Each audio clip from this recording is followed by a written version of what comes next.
All right, assuming you've gotten used to multiplying polynomials, it's really important to understand a few special products. In this case, we have the special product of multiplying two conjugates, and in this case, we're squaring a binomial. These special products are useful not only to make it quicker to multiply, but they're also very important when it comes to factoring. In this first case right here, we have two binomial conjugates. They're called conjugates because they're exactly the same, except the plus and the minus in between the two terms.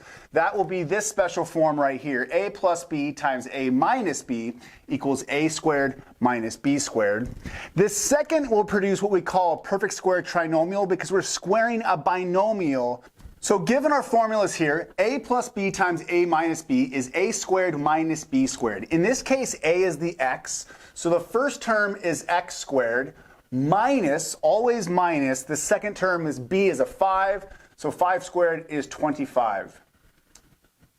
When we're squaring a binomial, we get a very similar structure. You'll note we get this a squared and b squared at the ends of the multiplication, so I'll write those first. The first term is 2x squared. 2x squared is 4x squared.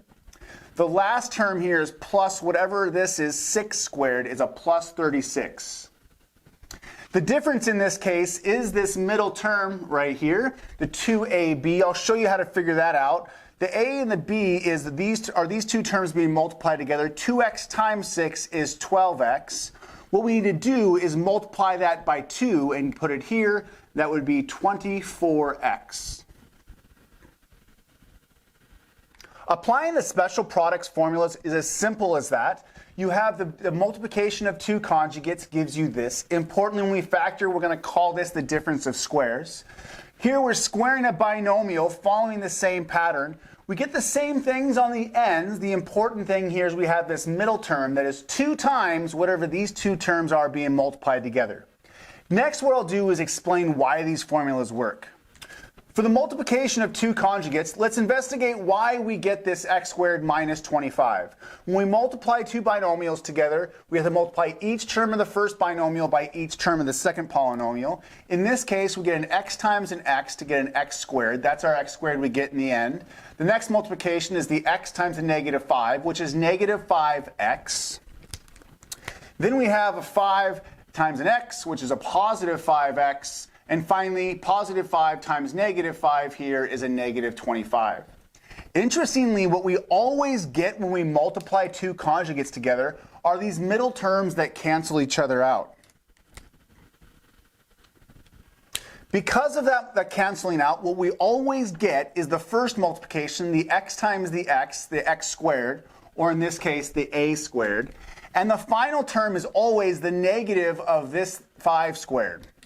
We get very similar action going with when we're squaring this binomial. The only difference is what happens with those middle terms. As you know, 2x plus 6 squared means 2x plus 6 times 2x plus 6. If we multiply this out, we get the 2x times the 2x, giving us our 4x squared. The 2x times the 6 is a plus 12x.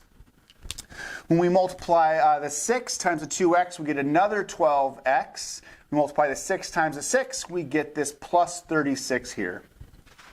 These two examples are very similar to each other, but importantly different. In this case, we got a negative and a positive 5x, this middle term that canceled it out. In this case, we don't get those middle terms canceling out, but we get duplicate copies of them, giving us two sets of 12x. That is why, by the way, when we generate this middle term, we get 12x from the 2x times the 6, but we multiply it by 2 to get that middle term, or combining these like terms, but in a more quick fashion.